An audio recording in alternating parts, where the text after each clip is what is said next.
Ladies and gentlemen, this is Joe's Classic Video Games back with another cool jukebox repair video for you today. If you've got a Rockola jukebox, this may be of some interest to you. If you are interested in Rockola jukeboxes, this also may be of some interest to you. We're trying to get better at repairing these things, and we're trying to make videos every time we run into a little problem with one of them to maybe help somebody down the road. So what this one's doing is it will not scan, period. I'll show you what I mean here in a second. This is a Rockola 488 beautiful jukebox. And if you haven't seen our videos, we've got an entire playlist here on YouTube of repairing Rockola jukeboxes. If you've got one that's a similar vintage, this may apply to yours, or there may be something different with yours. So I've unplugged the speakers here because I'm going to play it, and I don't want YouTube to demonetize me. But I'm going to show you what it does. On a normal Rockola, you have this operator off scan switch over here. If I move it to scan, it will not move. Doesn't do anything. Okay? But if I've got it in operate, watch this.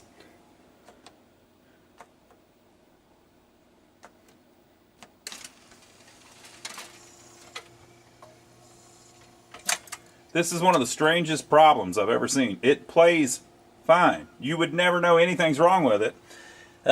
But you can't scan it, which you need to do to be able to get to the records to change them, right? So when it gets to the end of its record, let me see if I can just hit the cancel switch.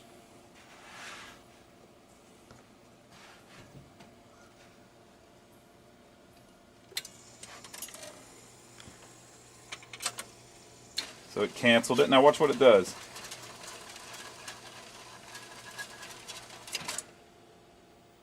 Went right back home. It works perfect. So you saw it moves fine. It knows where home is. It picked up the right record, but it won't scan. Very strange problem to have. So I believe the problem is on this little board here. This is the mechanism logic board on the 488. It has one of these in the front. So this is where we're going to be focusing our attention. Luckily, from the factory, the chips are all socketed. So there's only 8 chips on the whole thing. So we're going to try to test through some stuff using the schematics and figure out if we can see if we can figure out which chip this could be. See how most of them have a little pink dot at the top corner of the chip? That's from some repair person in the past marking that to show that he had tested that chip and it's fine or something.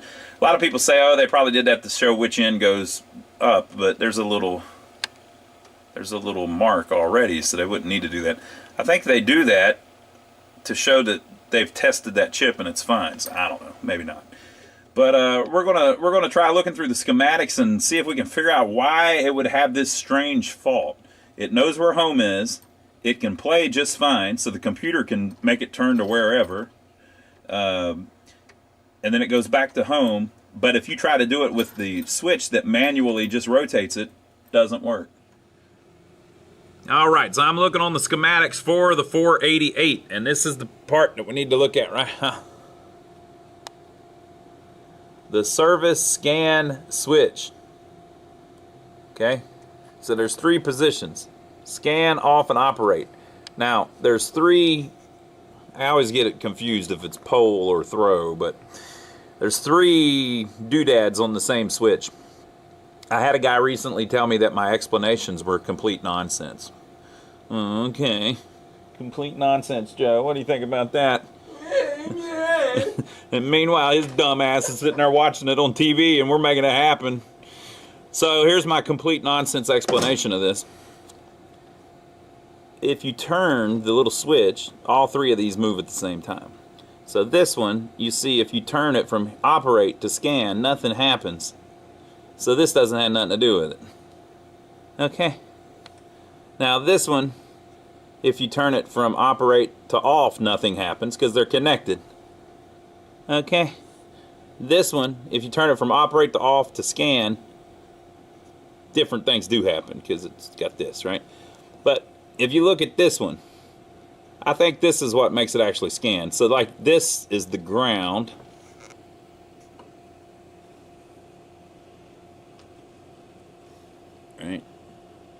So this is a ground. It says it somewhere. Here we go. Logic common. So here's our logic common.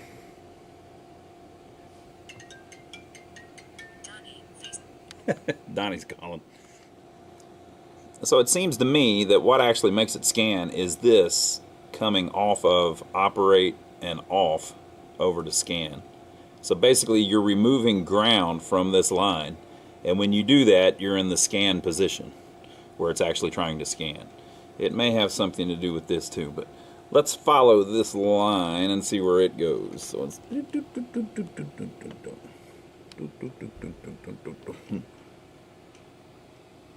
oh no, it went off the screen. Okay, so it's actually this line right here. That one is grounded if you're not scanning. When you get to scan, you remove the ground being shorted to that point. So up here you've got 9 volts and a resistor. So if this is grounded, this is going to be 0. You know, ground here and ground here. Okay, if you remove that, that's going to hop up to 9 volts or 5 volts or whatever it is with that resistor. So it's going to be a high voltage scenario. So when it's scanning, that is high, and that would be low, and then high. I guess it depends on what this one's doing, but it goes into the scan control on this chip, IC401. Okay. So all of this stuff over here is the CPU controlling it from this side, right? So this scan line here, this is how they're controlling it scanning, is with this line. So I need to see if this is grounded right now, and that if when I hit the scan switch, does this go high at this point? So that's the first thing we're going to check. And the place we can check it would be on either side of R433. They both should really do it. So we'll check R433 and just see what voltage it is at when it's not in scan, and then what voltage it's at when it is in scan. All right, folks. So I actually, the resistor we were looking at is the one under here. But this cap that's above it was that one next to it that's tied to ground. So one side of the cap is ground, and the other side of the cap is this voltage that we're trying to test. So right now our switch is in operate, and we've got 0.05 volts. And if I move to off, we've got something similar to that, 0.0 volts, right? If I move to scan, we have 8.94 volts, but it's not scanning. But what does that tell us? What's that tell us, Joe? It's broke. I told you I'm going to start editing that out. They don't like when you say that it's broke, I don't think. I don't think they like when it... So what that means is the switch works. So our switch is fine. So we know it's not the switch, or at least that pole of the switch is fine. The other pole might be messed up. But I think we're on the right track. Okay, so now we're just going to walk through the signal and see if everything flips and flops like it's supposed to. Hopefully. Maybe everything will invert like it's supposed to. So let's go look at the schematics again. So we were just checking right here, and it's at ground when it's not scanning. But when you move it to scan, this pops up to 8.9 volts because you're no longer grounding it with this line. We got to just make it simple, people. It makes it easy to understand. So since that connects to this, if we go to IC406, pin 3 should be low when we're off and should go high when we scan. But more importantly, this side should do the opposite. So I suppose it should be low when we're off and should go high when we scan. So we're going to try that. So IC406, we're going to see what pin 4 does when we wig-wag it. All right, folks, so we're on to the next part. So we want to check IC406 pin 4. And so it is at 9 volts. Now that's the output, remember? Let's see if I can hold this without frying everything. That's the output. So whenever I go to scan, it goes to 0, it goes low. So that chip is working fine. Perfect. Perfect, perfect, perfect. That's what we wanted to see. Next. So that is this one. It's working fine. So now we've got IC 407 here. Input 1, 2, and 3. So 2 is our signal coming in. 3 is the output going towards the chip. So let's see what IC 407 even is. IC 407 is a quad 2 input AND gate, a 4081. So you know, you can kind of just tell by the schematic, but let's look and see what the what a 4081 logic table looks like. So yeah, it's just a bunch of AND gates, and of course the way they work is if you've got 2 highs inputs, then you have a high output. But if either of the inputs goes low or both go low, then the output goes low. So we need to check that next and see if that chip's functioning properly. All right, so pin 1 is that one that we didn't even know what it was. Let's see what it measures as. It's high. Pin 2 is the one that we're concerned with. It's high. And pin 3 is high. Okay, so that's working as it should. So we're going to drive pin 3. We're going to see if the output goes low when we go into scan. It does. And just for giggles, pin 1 is still high. That's that one that's coming from elsewhere on the schematic. So guess what? That chip's working fine. Tracking her down. Okay, so when it sits, this is high, this is high, this is high. When we drive this low with the switch, this goes low. So it's working perfect. Moving right along. Now we're up to IC 404. So pin 9 should be high and then go low whenever we flip it, which it should, unless the socket's messed up or something. And then pin 8 should invert that. So we'll see. So IC 404, let's see what it is. So IC 404 is a 4069 hex inverter. All right, pin 9 and 8 of IC 404.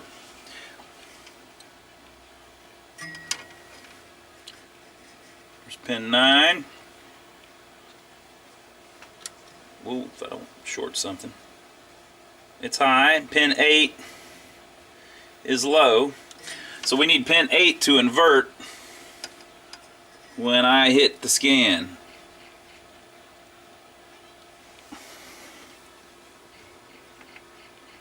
And it does. That's not good, people. Because that means there's probably something going on with the actual chip, like the actual the main processor. However, you know, it scans whenever the CPU tries to play a record too. So we could see if that all works properly when the CPU does it, and then we could look at the other side of that switch, that other pole that we were looking at. So let me let me look into that. Okay, so the pin on the MP, or the little processor chip, is pin 26. It's a 28 pin chip. So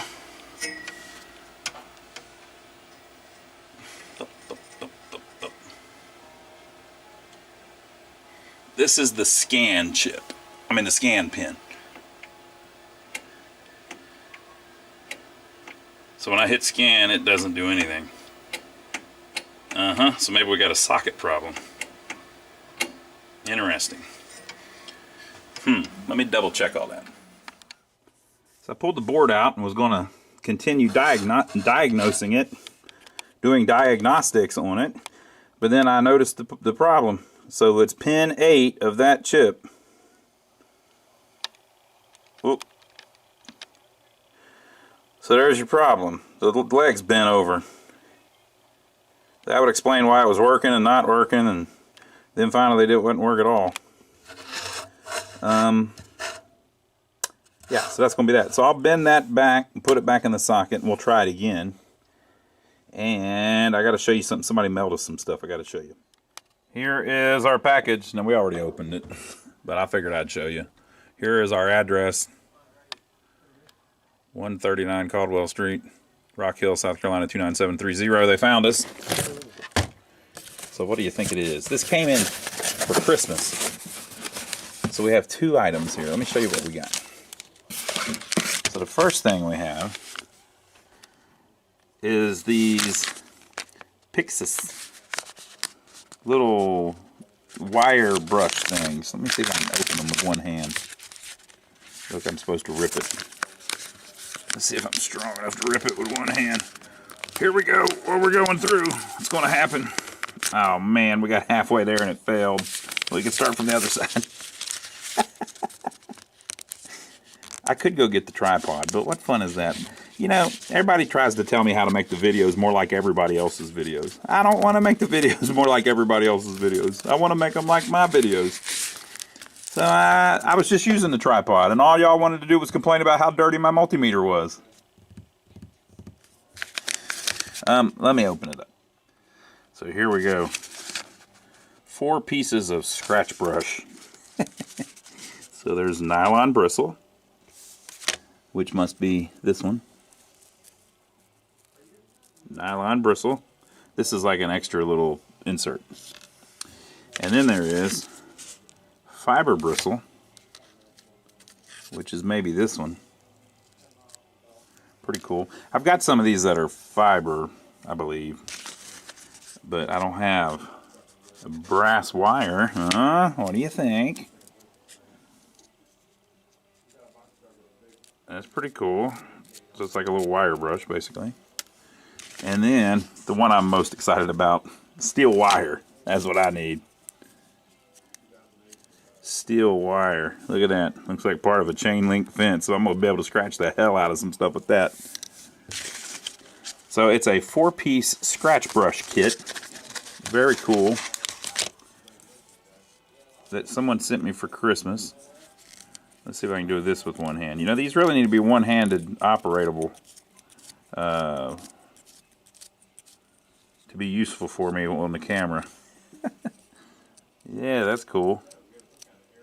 So the problem we run into is that we have really heavy corrosion on some of the games, so the little nylon ones don't cut it.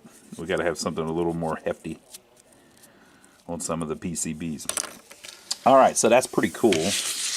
I like that. We got to talk about China here in a second too. Stay tuned. Okay, but that's not all. There was another item in the box. This one I couldn't figure out what it was. It says ID pin. Yeah, ID pin. ID pin. Okay.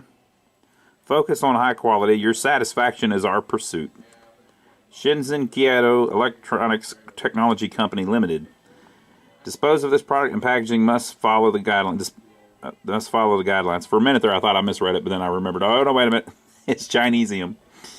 They you know though they do speak English a lot better than I speak Chinese, so I can't complain. This product is provided by the seller after sales service. Okay. Disassembly or modification will void the warranty. Do not disassemble or modify this equipment. Gotcha.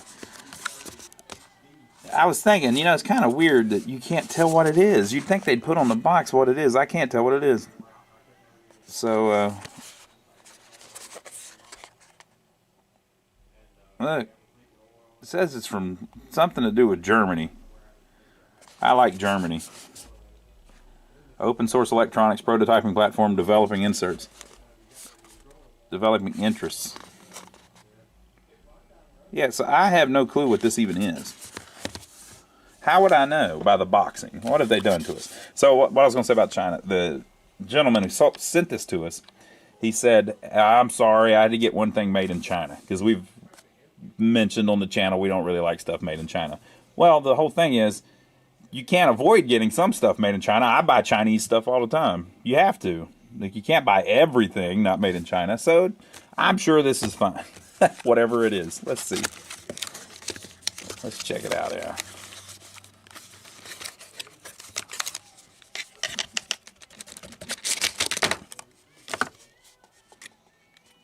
All right. Ooh, it's some kind of little multi-function tester. Ooh, it looks pretty cool. Let me shut the door so they don't copyright strike us. Sheryl Crow is just, man, she's singing her heart out there. Listen to that. She's awesome. All right, let's open it up. What do you think? Multifunction tester, T7H, start IR. Please just charge before testing. Okay, it's 123, 1232, 1233 KAA. Okay. Testing, testing. No unknown or damaged part. Let's try to stick something in there. Here's one. Oh, it's a cap. That ain't gonna work. Let me see if I got a transistor laying around it. We think's bad. Oh, I got a diode. What do you think? Will it test a? I got 2 diodes. That ain't gonna work.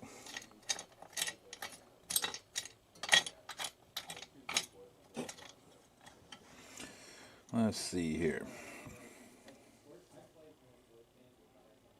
I don't know. I should probably read online to see what to put in. I can't just stick that in there. It's gonna mess it all up. It looks like it's a diode or a transistor tester.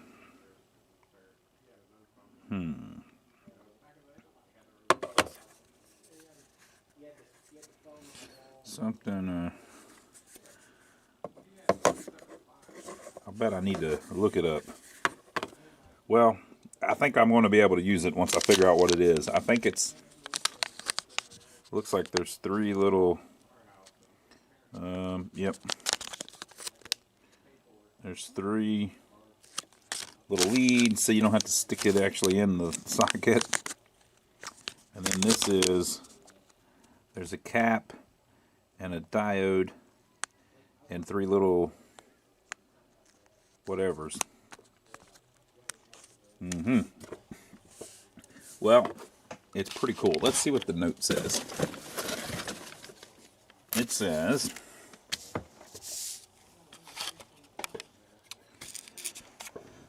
the metal brushes may work better on heavy corrosion. Happy New Year, Joe and Ron. From Neil. Neil, thank you, buddy. I think they will work better on heavy corrosion.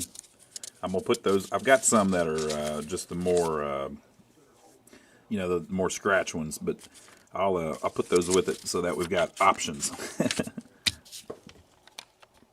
This make out of circuit testing a little faster. Merry Christmas, Ron and Joe. From Neil.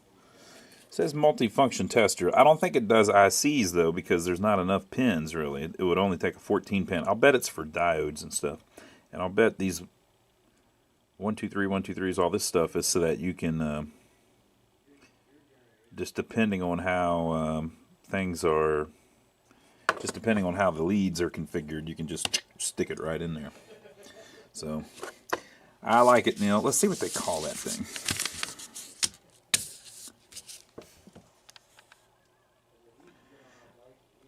ID pin. Get it? High precision transistor tester. T7, TCT7H. Multifunctional graphic. 128. TFT LCD display diode triode capacitance. Ooh, it does capacitance. I wonder if I stick a cap in 1 and 2 if it'll work. I've got capacitance. Look at that. Oh, that one's not in there. Let's see here. All right. We got it in there. Let's see if it'll ID it. I'll be damned. 49.65 microfarad. It's supposed to be a 47, but if it was a 10%, that means it could be a 51. So it's a 5% tolerance. And it wouldn't know the voltage, I don't believe. Well, that worked pretty easy. I wonder if it will do a chip. It doesn't say it. Like, it doesn't say IC.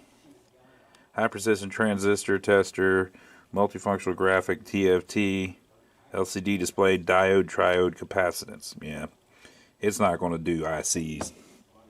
I've got one, though, that does ICs. But I don't have one that does transistors, but now I do.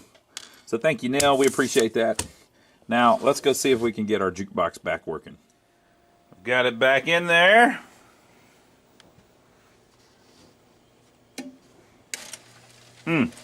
Just how it's supposed to be. Joe, we might have fixed it. Yeah, buddy. It's no longer broke.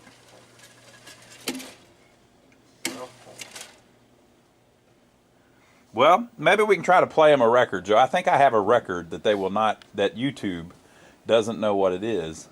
All right. And they won't be able to cancel. We're going to attempt it. All right, let's put the speakers back on. All right, so we've got them back. Let's just go to a random one. 162.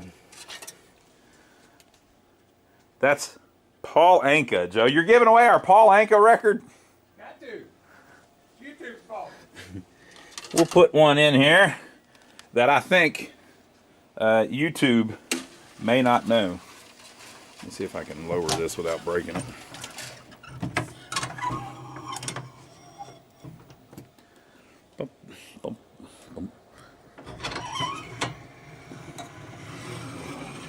All right. Well, Joe, we got to do it with the lights off, Joe. Hey, Joe, turn off the lights. He's going to do it. 162. Here we go. Now, it's old-fashioned, people. That's how I'm getting around the copyright thing, okay? It's an old song. Gotta get the backlights now. You want the backlights too? Yeah, go ahead, get them.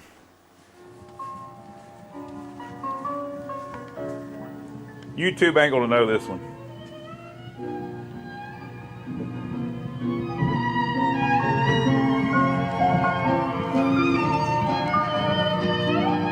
Yep, we found records of elevator music. Let's see him cancel that crap.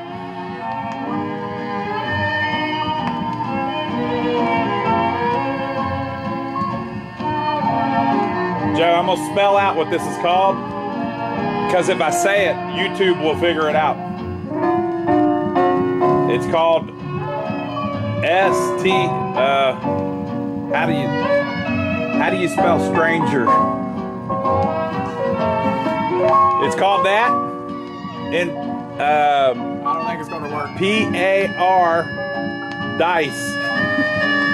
Paradise. Stranger in Paradise. Somebody's gonna type it in the comments. Yeah.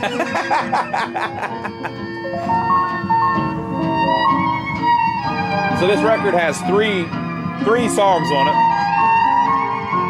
It sounds pretty good, Joe.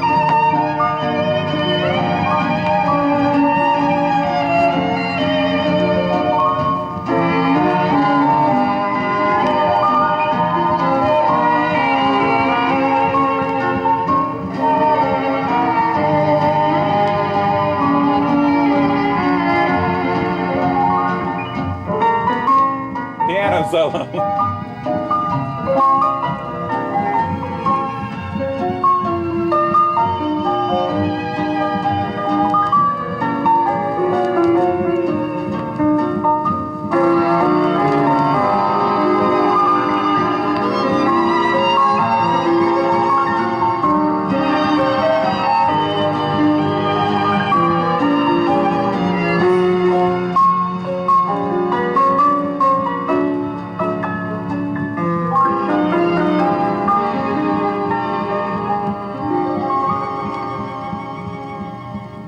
This is like what they used to play in the mall back in the 60s.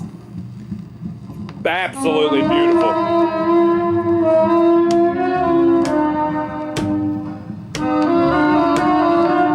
All right.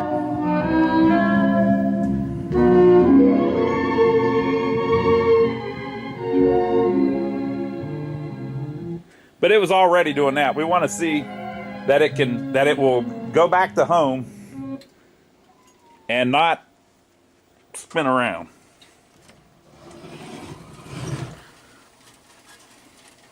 Okay, now hit the scan switch, Joe. Perfect. All right, well, I guess we're good. So that was an easy one. It was just the leg was out of the thing. I wonder how that happened. So hopefully that'll help you at least. You probably won't have that exact problem because that's kind of a fluke that somebody been messing with the chip and got the leg out of the socket. But if you run into something similar, at least that'll help you work through the board a little bit. So we'll watch it for a day or two to make sure it doesn't keep acting up or doing anything wrong or whatever, and then we'll sell it. We've got somebody lined up that's interested in this particular machine, I believe. Boy, it sure is a good-looking one, Joe. Rockola 488. Shooby-dooby-doo. Strangers in the night. So pretty cool.